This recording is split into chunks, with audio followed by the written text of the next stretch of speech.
Hello दोस्तों, एक बार फिर से आपका स्वागत है इस ब्लॉग में। आज मैं आया हूँ ईस्ट दिल्ली में। ईस्ट दिल्ली में आने का मेरा एक पर्टिकुलर पर्पज़ है और वो पर्पज़ ये है कि यहाँ पर 2015 में दिल्ली सरकार ने एक महिलाओं को सेंटर में रखते हुए, महिलाओं को केंद्र में रखते हुए एक नया इनिशिएटिव शुरू किया था। और वो इनिशिएटिव था कि महिलाओं के लिए ओनली वुमेन लिकर आउटलेट, मतलब केवल महिलाओं के लिए जहाँ से वो शराब खरीद सकें। ये ईस्ट दिल्ली के मयूर विहार में है और आज मैं वहाँ आया हूँ। और ये मेरे पीछे आप देख सकते हैं, ये exclusive selection only for ladies. अब यहाँ पे थोड़ा सा डायलेमा ये हो गया है, हालांकि ये बनाया गया था इस लिहाज से कि यहाँ पे सिर्फ महिलाएं आकर शराब खरीद सकें। और इसके पीछे जो लॉजिक दिया था, जो तर्क दिया था दिल्ली की केजरीवाल सरकार ने 2015 में, दिसंबर 2015 में, वो ये कि महिलाओं को आज़ादी होनी चाहिए कि वो शराब खरीद सकें कहीं से भी।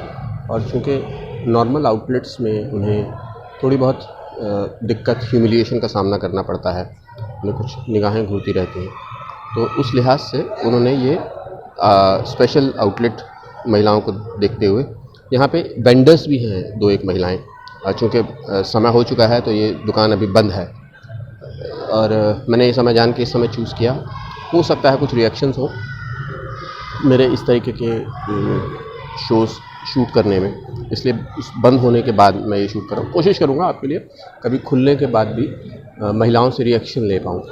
लेकिन मेरे दिमाग में कुछ सवाल हैं, जो सवाल मैं बहुत बार खुद से पूछता हूँ कि कैसी बराबरी है, कैसी बराबरी के लिए हमारे समाज ने एक नई तरीके की विचारधारा, एक नई सोच को जन्म दिया है, जिसमें ये आर्गुमेंट दिया जाता है कि जब आदमी शराब पी सकते हैं तो औरतों के पीने में क्या समस्या है। हालांकि रिसर्च के तौर पे ये बहुत पहले से एस्टेब्लिश हो चुका है कि महिलाओं का जो बायोलॉजिकल स्ट्रक्चर है वो पुरुषों के बायोलॉजिकल स्ट्रक्चर से अलग है, both in terms of consuming alcohol per gram of alcohol by the body, और दूसरा वो जब शराब पीती हैं तो उनके बायोलॉजिकल क्लॉक की वजह से उनको ये क्यों नहीं पीनी चाहिए। हालांकि भारतीय परिप्रेक्ष्य में तर्क ये भी दिया जाता है कि भारतीय समाज में जो हमारा वनवासी समाज है, जो हमारा आदिवासी समाज है, उसमें तो ये प्रथा बहुत पहले से है और बहुत पहले महिलाएं शराब पीती थी। थोड़ा वॉक करते हुए बात करते हैं तो इसमें ये तर्क बहुत पहले से दिया जा रहा है। अब मुझे समझ नहीं आता कि हमें मोटा मोटा मालूम है कि किस तरीके से अंग्रेज़ों के शासन में शराब को प्रोपोगेट किया गया था। वेस्ट बंगाल से शुरू हुई थी ये प्रथा शराब बेचने की इस तरीके के आउटलेट्स में, और वो आते आते इस स्टेज पे आ गई है कि ऐसे बहुत सारे मॉल्स सरकारें खोलती हैं, कंट्रोल रेट पे शराब देती हैं और उससे पैसा कमाती हैं। आबकारी विभाग के अंदर इसको खोला गया था, एक्साइज डिपार्टमेंट के अंदर। मेरे को बहुत खुशी होती अगर ये exclusive wine shop ministry of social justice के वुमेन एम्पावरमेंट प्रोग्राम के तहत आती। बहरहाल ये प्रोग्राम शुरू किया है केंद्र सरकार ने। इस बात का जवाब स्टेट गवर्नमेंट ने, दिल्ली गवर्नमेंट ने, तो इस बात का जवाब तो दिल्ली गवर्नमेंट ही दे सकती है कि इसके पीछे क्या तर्क है। और ये वो सरकार है जो बहुत वैल्यू बेस्ड सिस्टम पर आई थी।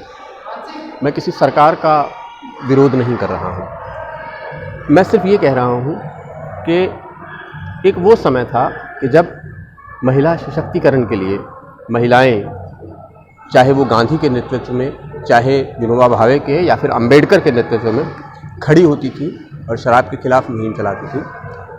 आज ये समय है कि सरकारें इस तरीके के इनिशिएटिव को बल दे रही हैं, उसका लॉजिक कुछ भी दे रही है। सवाल यही है, ये किस तरीके की बराबरी है। और इस तरीके के ओनली वुमेन एक्सक्लूसिव आउटलेट्स शराब के कितना सहयोग करेंगे हमारे समाज से, हमारे इस सोसाइटी से वुमेन्स को एम्पावर करने के लिए, और दूसरा शराब के बढ़ते प्रभाव को कर्टेल करने के लिए। क्योंकि इसमें कोई दो राय नहीं है, सरकारें चाहती हैं कि शराब के जो इल इफ़ेक्ट्स हैं, शराब के जो प्रभाव है वो हमारी सोसाइटी पे पड़े। लेकिन ये भी चाहती हैं कि ज़्यादा से ज़्यादा शराब बिके और कंट्रोल्ड तरीके से बिके। लेकिन महिलाओं को इस तरीके से उपभोक्तावाद का एक और कस्टमर बनाना और उनको ये कहना कि नहीं, ये आपके सशक्तिकरण का तरीका है। और मुझे थोड़ी सी हैरत तो होती है, यहाँ शुरू में जब ये खुली थी तो दिन में 1 या 2 महिलाएं आती थी, लेकिन अब यहाँ महिलाओं की तादाद ठीक ठाक है, ऐसा इस आउटलेट के ओनर का मानना है। लॉकडाउन के बाद भी हमने शराब की कतारों में, दुकान के बाहर जो कतारें थीं उनमें भारी संख्या में महिलाओं को देखा था। हालांकि मेजॉरिटी लेडीज़ का ये कहना था कि हम अपने लिए नहीं, हम किसी अपने के लिए शराब ले रहे हैं, भाई के लिए, बेटे के लिए, पति के लिए या फिर किसी भी अन्य पुरुष के लिए। किसी ने ये स्वीकार नहीं किया था कि मैं अपने लिए ले रही हूँ। यहाँ पर भी, हालांकि मेरी ऑफ द रिकॉर्ड बात हुई, मैंने कैमरे पे बात नहीं की, उन्होंने कुछ नहीं कहा कि हाँ मैं अपने लिए ले रही हूँ और मैं पीती हूँ। और मेरे सवाल के जवाब में उनकी आँखों में तैरते प्रश्न मुझे साफ साफ नज़र आ रहे थे। मेरी बहुत सी महिला साथी हैं, मैं उनका सम्मान करता हूँ, लेकिन जब मैं शराब के विषय में उनसे बात करता हूँ तो मेरे प्रश्नों के उत्तर में जो तर्क होते हैं, उन तर्कों के पीछे उनके सवाल जो मेरी तरफ तने होते हैं, उसमें मैं साफ पढ़ सकता हूँ कि वो मुझे ऐसा शख्स मानते हैं कि जो मैं महिलाओं की बराबरी के खिलाफ हूँ। मैं महिलाओं की बराबरी के खिलाफ कतई नहीं हूँ।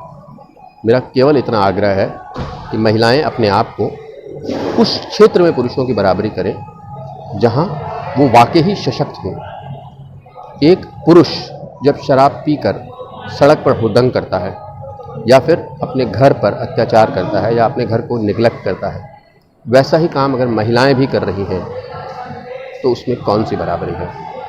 इस तरीके के आउटलेट्स अगर और खुलेंगे तो मुझे शंका इस बात की है कि जैसे आज हम सड़क के किनारे बहुत से लोगों को पीकर पड़े हुए देखते हैं और हम संवेदनहीन हो गए हैं, उनकी तरफ देखते भी नहीं हैं, कहीं ऐसा ना हो हमारे देश की महिलाएं, हमारी बहनें, हमारी बेटियां इस तरीके के आउटलेट से शराब लेकर व्यसन में इतनी डूब जाएं कि वो भी सड़क के किनारे पड़ी हुई हों और हम महिला सशक्तिकरण के नाम पर खुल रहे इन जैसी दुकानों के केवल उपभोक्ता बनकर रह जाएं। अंत में मेरा फिर वही आग्रह, आप महिला हो या पुरुष, आप बच्ची हो या बच्चे, बेटे हो, अगर आप 15 से 30 साल के बीच की उम्र के हैं तो इसका सेवन ना करें। भारतीय रिसर्च में ये NSSO का डाटा है, भारत सरकार के मुताबिक भारत में शराब पीने वाली महिलाओं की संख्या तेज़ी से बढ़ रही है, बहुत तेज़ी से बढ़ रही है। हर साल करीब 35 से 37% महिलाएं शराब पीने वाले आंकड़ों में जुड़ जाती हैं। ज़रा सोचें, मेरे शहर की, मेरे देश की बच्चियां, मेरे देश की महिलाएं, ये कौन सा सशक्तिकरण है और इन जैसे स्पेशल आउटलेट्स इनिशिएटिव से सरकार आपको कितना सशक्त कर रही है। बहुत धन्यवाद।